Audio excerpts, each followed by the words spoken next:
What's up, everyone? Welcome back to the RP Experience. I'm your host, Andrew Regenhard with Real Producers, and today we're going to be talking with Michael Burke, which is one of our top producing agents at Keller Williams. Michael, it's great having you on here. Thank you for joining us today. Well, thank you for having me. I'll admit I'm a little bit nervous. I haven't done a formal podcast, but I'm here with you, and I'm excited to see where it goes. I love it. Well, don't be too nervous. It's all good. Everyone gets nervous, and they all kill it. So it's a good one. So when Michael isn't working, he enjoys spending time with his wife, Shelly, and his father, and their dog, Lexi. Michael has been playing hockey since high school and continues and enjoys playing hockey 3 nights a week. He's also been sober for close to 18 plus years now, and continues to focus on his faith and gratitude each step of the way. So today we're going to be definitely diving in to different topics in regards to how do you navigate through life struggles, right? Both personally, but also professionally, and how that correlates with one another. So we're pumped. Yeah, I'm excited. I will be bringing up God today. Yeah. But I'm not going to be a Bible thumper for you. But he was very instrumental in helping me to where I'm at today. And that's important. Yeah, and and the thing is, people know this is like, it doesn't matter what your religion is. It doesn't matter what you believe in, but as long as you're a believer, right? Yeah. And I think that's such an important thing, right? So true. And I love that. So perfect. So for the listeners to understand, obviously you're a top agent at Keller Williams. Let's step back for a second. How'd you even get into real estate? I mean, you were playing hockey. Why didn't you just play pro? Well, I wasn't that good. I'm originally from Cleveland, and we had a couple of companies, my wife and I. And our core companies, we brokered mainframe computer hardware. Okay. Then we evolved into another company. We maintained the platforms. Yeah. And I was doing that for almost 15 years. Then September 11th happened, and at that time, I was doing a lot of state and federal work, INS, Air Force, Navy, and the business changed. And I never heard from our clients, so it was a problem. Yeah. And I didn't have enough middle management, lesson learned, to buffer me. So actually, I hated my business. So, and I came down to Florida on a whim. Yeah. And I made a career change, which we'll get into, I'm sure, a little bit later. But it was that quick. Wow. Just like overnight pretty much in a sense. And you'd never look back. No, I came down to Naples on a whim to see a friend of mine. Okay. And I stayed with him and his family. And my wife, Shelly, was still up north. And I don't know what happened. I called a serenity moment. Yeah. And I knew in 24 hours, it was on my heart. I got to be in Naples. Yeah. And I went home and said, guess what? She goes, what? I go, we're moving. And that's exactly how I handled it. In 6 months, I was down here. Wow. Yeah. Well, kudos to you and kudos to your wife. Yeah. Obviously, just to be like, okay, Michael. Big kudos to her. All right. I guess we're moving. Yeah, that's awesome. It was tough. Yeah. So, well, cool. And then when you came down here, did you get right into real estate, or how'd that transition go? No, my friend at the time he was a landscaper, and we saw. And this is back in 2004. Okay. When I started the first journey, I would say, and. We were investigating buying a paving company because he was in landscaping. Yep. And we, looked at a couple of companies, and just the financials to me didn't look 100% the way I wanted them to. Right. And at the same time, the market was just, how can we sustain what was going on? Yeah. And then we decided, well, I'm going to get my real estate license. Yeah. And so did my friend. Yeah. And because I thought it was an easy business. Yeah. And from there, it just evolved where I loved the real estate business. Yeah. And that's what I gravitated towards. Yeah, obviously, real estate is not easy. There's so many people that get it and think, get in it for a quick buck or whatever. And it's a grind. And, it really does frustrate me when I hear these people say, oh, realtors overpaid and whatnot. It's like, well, they don't understand all of it, like all the things that go into it. I hear the stories. Obviously, I work alongside with a lot of you guys, and it's just mind blowing how much detail goes into a closing or the whole process from start to finish. And how much money and effort it takes. That's the thing, You've seen the iceberg analogy. Right. Yeah. People don't see everything below the ice of the preparation that we do for the paycheck at the end. Exactly. So, and there's a lot of overhead and a lot of things that you guys are doing already to set you up to be able to sell that house. Not, hey, if I get your listing, I'm going to do X, Y, and Z, whatever it is, right? It's, I've already done X, Y, and Z to be able to accommodate you, and be, to serve you. So pretty cool. Now, we talked about, you've been sober for 18 years, being sober is not easy. What caused you to embark on that journey? Well, I paused just because I mean, thinking back where I wasn't a good person. I didn't like who I was. With my businesses up north, I had a lot of residual income. Yeah. We didn't have children. We still don't have children. So I just would, it didn't matter if I came home or not. Yeah. And I wasn't being a good husband, which was terrible. Yeah. Not to mention the pain of being hungover and trying to get through the day. Now, I answered a call every day, and I fooled myself that I wasn't having a problem. So at the end of the day, finally my wife said, get out. And it was hard. So I called my dad. I says, hey, Dad, here's what's going on. Yeah. So we checked out a few facilities, and I checked myself into a rehab facility. And it was a 30-day program. Okay. And it was, after a couple of days, like, I don't want to be, it's my ego getting away, but I don't belong here. Right. I'm with some street urchins. And Yeah. And I'm not putting them down. It's just that was my ego where I thought it. Yeah, exactly. So I checked myself in on Tuesday, and I just happened to hang around 3 other guys within a short period of time. And there was one guy named Gino, which I remember specifically, that was more spiritual than anybody else in the whole group. So Saturday comes along, and we're sitting in a room no bigger than this. And the counselor goes, do you know why we kneel down and pray? And I was raised as a Catholic, and you think I would know that because I was still actively going to church, but I didn't. And she says it's because you show surrender when you kneel down and pray. So at that moment, something started stirring me. And I went back to my room, and it was just stirring hard. And I woke up Sunday morning, and I just told them, I said, I need to speak to a priest. They says, well, maybe we have one here Tuesday. Well, I need one now. Do you have one? Well, not one I can call. So at that Sunday morning, I just go to Gino at our coffee break, and I says, Gino, I'm hurting, pal. Can you pray with me or pray for me? So we went back to my room, and we knelt across the bed from each other, and he was praying hard. He says, God, show Michael a sign. Show him that you're going to take care of it. Everything's going to be okay. And, I mean, I'm bawling my brains out. Yeah. Yep. And what I just remember is that after a good cry, you feel better. And, something, the stirring side was insurmountable. So we went back to our break room, and I had my Bible. And one of the guys we hung out with before, he's looking for the passage of the prodigal son. Now, I remembered it, but I didn't. Right. So Jeff's looking through the Bible, and he can't find it after 5 minutes, it seemed like. And now in jest, I grab the Bible. Give it to me, I'll find it. Andrew, God's honest truth, I opened the book to the verse. Very powerful. Yeah. I read the passage again. I go, it's about the son that goes out and takes the inheritance and squanders it and comes back and asks for forgiveness. But that was me. That was me. So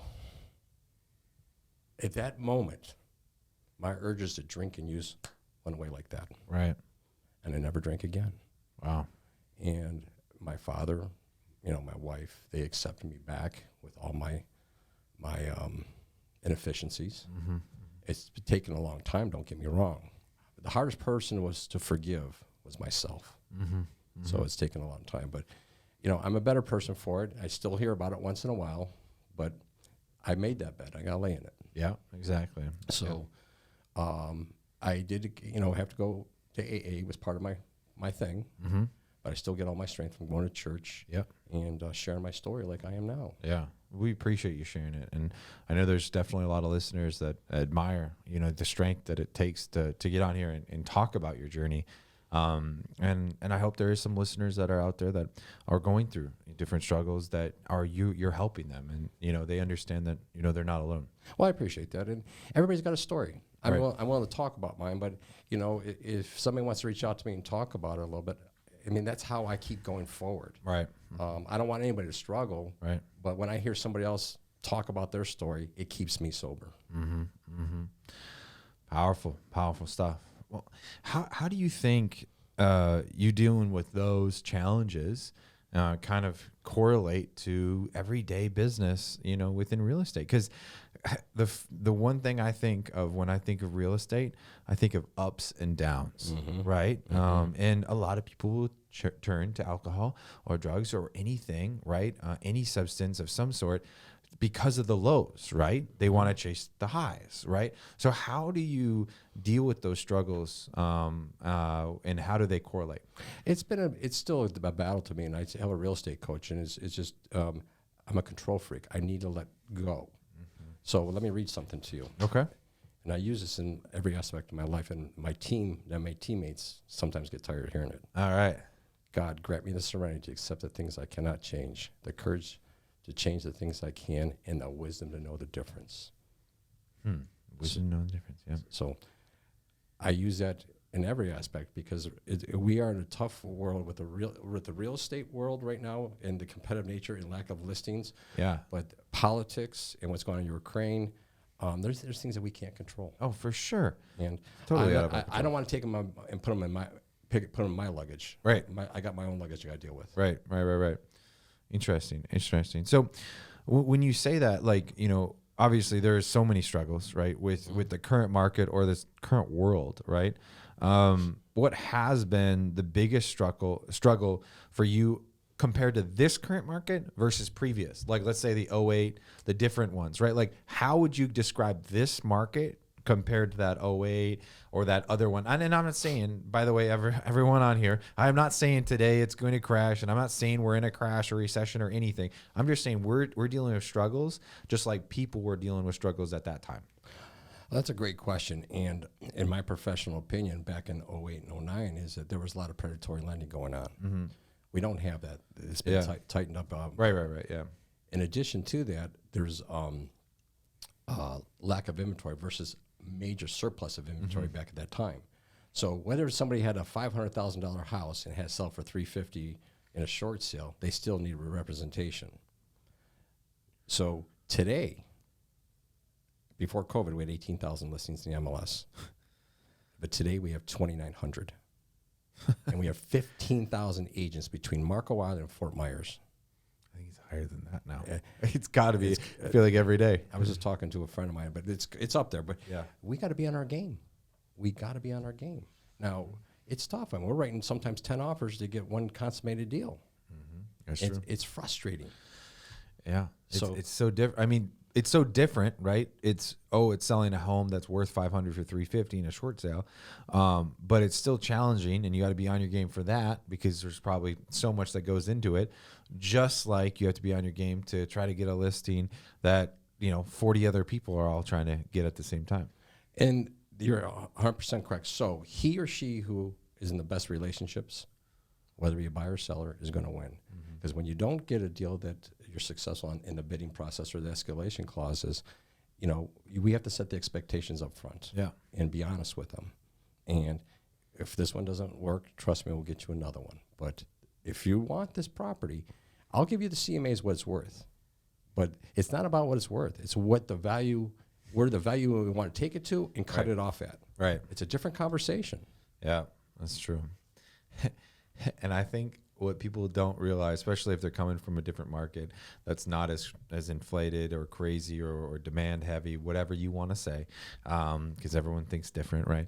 But however you want to look at it, however you want to skin the cat or whatever they say, is they come down and they're like, well, it's not worth that. It's like, well, what's worth, right? Isn't value, right? Isn't that what someone's willing to pay? Exactly. Well, if they're willing to pay more than that, isn't the worth or the value higher than the CMA or the appraisal or whatever? I won't show comps anymore. It doesn't matter. Well, comps are behind. Exactly. Comps are previous. These buyers are doing crazy things. Pelican Marsh, 3 weeks ago, $1.6 million for a property. I'm working with a car dealer from Cleveland. Got in a bidding war. And at 1.9, I told him to get out. He was like a kid in a casino. He wanted this property. You said 1.3 to 1.9? No, 1.6 starting. Oh, sorry. I thought 1.3. Okay. If I did say it. 1.6. I heard the wrong thing. At 1.9, I told him to get out. He took it to 2.1, and we lost it by $13,000. Now, that went $500,000 over, and he still lost. And I wanted him to lose. Right. Because I couldn't get him out of that property because he was using this as a stepping stone. Yeah. And so after we weren't successful, we had the conversation. He felt relieved. Now, every day something's popping up in that area, and we're all over it. But it's stressful to him and it's stressful to me because that phone rings. I got to go because it's gone tomorrow. Yeah. Oh, for sure. It is. Whew. Days on market. There's no such thing anymore. It's called hours on market. Yeah. Might have to change the MLS. Minutes on market. Oh, it's too funny. So, what do you think the opportunities of 2022 and the years coming for realtors and small business owners are going to be? Buy land. Wait, they're making more of it, right? Yeah, no. Well, see, for his first quarter, my sales have been down because it's hard to consummate deals. Yeah. I don't have as many listings. Right. I'm used to carrying 30, 40 listings at a time. Mm-hmm. Well, regardless, so I've bought probably about 15 lots, sold some of them, but we're building. That's awesome. And so I'm going to supplement my income by the construction process, and we're just basically flipping pre-construction. Now, we won't sell those, and I'm not building custom homes. I'm building a spec home, and we'll release it 30 days before the CO comes. If they want it, great. If they don't, I don't care. Right. Someone else will get it. Exactly. Right. So, we bought some in Lehigh, and we bought them in Cape Coral. We bought some Gulf access lots. They're going to do quite well for us. That'll supplement my income for the next year and a half, 2 years. Oh, that's cool. I love it. Land is, I made the joke, but no one's creating land, and there's not enough of it. And we live in the most beautiful area, and people are going to come down, right? And so they need a place to come to. And let's be real here. We cannot go any more west. No, it's north or east. You're so true. We're running out of space. Yeah. And the most desirable probably, is Fifth Ave, which is as southwest as you can get. So let's be real here, north or east, right? So yeah, and I mean, I have choices. I was living in Naples and Quail West, and somebody made me an offer on my house I couldn't refuse. Mm-hmm. So now I'm renting, trying to figure out where my next step's going to be. But if I didn't sell that house, I wouldn't be able to make all this land investment and build it. So it's created opportunity. Yeah, and that's what people need to look at, right? If you're going to take advantage of a market, how is that going to push you forward? If you're just going to, let's say, sell high and buy high, well, is that really is that really helping you? Now, if you buy high and then you find some crazy deal and you're buying low, selling high and buying low, well then great. Mm-hmm. Or you're taking those investments and you're reinvesting or whatever. That's what you need to do. Absolutely, cool stuff. I love it. Well, it's crazy. We're already kind of running out of time, but we have 3 amazing questions that we get to ask you guys as the guest. It's the same 3 questions every single podcast. And the first one is, how has a failure or an apparent failure set you up for later success? And do you have a favorite failure of yours? Well, I'm a firm believer you fail forward. Mm-hmm. So if I'm not failing, I'm not learning. Correct. So I guess my most successful failure has been, it's becoming sober is not a failure, right? But being an alcoholic was a failure. Yeah. So at the end of the day, it made me who I am today. Yeah. And because nobody would like that. Some people don't like me now, but that's here nor there. But they would have liked me if I was that same person. Yeah. I only laugh, because I had someone tell me this way early on. It was a very successful person, and they said very point blank to go, you know what? You want to know something about haters? Guess who one of the most hated persons that ever existed? And people kind of think, and we're all sitting there, what? Who? Jesus. Yeah. And he's the most loved and worshipped. I mean, he is so, when you think about someone, something, anything, right? Technology, business, person, whatever, the more success that individual, business, whatever has, the more haters, the more doubt, right? Well, let's look at Elon, right? Or whatever it might be. Okay. That's so true. And so, people may hate you, but that's because you're doing great things. I'm trying. I mean, I make mistakes. I'm still a sinner, but at the end of the day, I do try to make the best of each situation. Exactly. And that's all you can do. You always do the best. Dad always said, just try your best. That's it. So when you feel overwhelmed, unfocused, or have that loss of focus temporarily, what do you do to overcome it? Believe it or not, the Serenity Prayer is something I recite on a daily basis, maybe sometimes several times a day.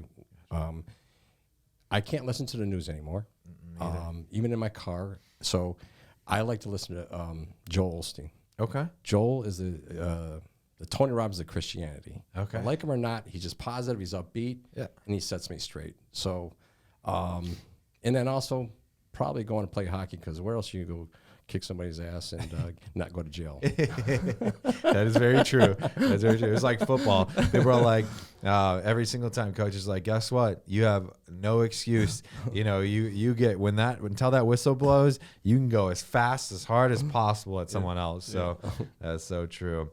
What about this question? What are bad recommendations or advice you hear in your industry? Wow. Bad recommendations. I think the real estate community is so gullible. Okay. These people will buy whatever, the silver bullet or whatever the magic pill is. Yeah. And I learned a long time ago that it's all about the relationship building. Right. I can say email, text, all the technologies insensitized the people in the communications. If you and I are texting, if you and I send like 2 or 3 texts, trust me, I'm going to be calling you right away. I'm done. Mm-hmm. I'm not much of a texter. I want to talk to you. Right. And I think it could be easier conveyed, and you also hear the emotion of what I'm trying to convey. For sure. So don't buy the technology in the automation process. This is a people business, and treat them like people. Love it. Powerful statement right there. Thank you. Michael, thank you so much for joining us today. It's been an absolute pleasure having you on, and for you to share your journey and your experiences over the way. Well, thank you for having me. And I mean this, if somebody wants to reach out to me and if they need help, I'll either pray for them or give them direction of whatever ails them. We appreciate that greatly, and I know the community does. So, Michael, thank you so much. As always, the RP Experience is extremely thrilled to have you on here. We're here at Venture X in the podcast studio. Don't forget to like, subscribe, and stay tuned for the next episode. Thank you all. Thank you.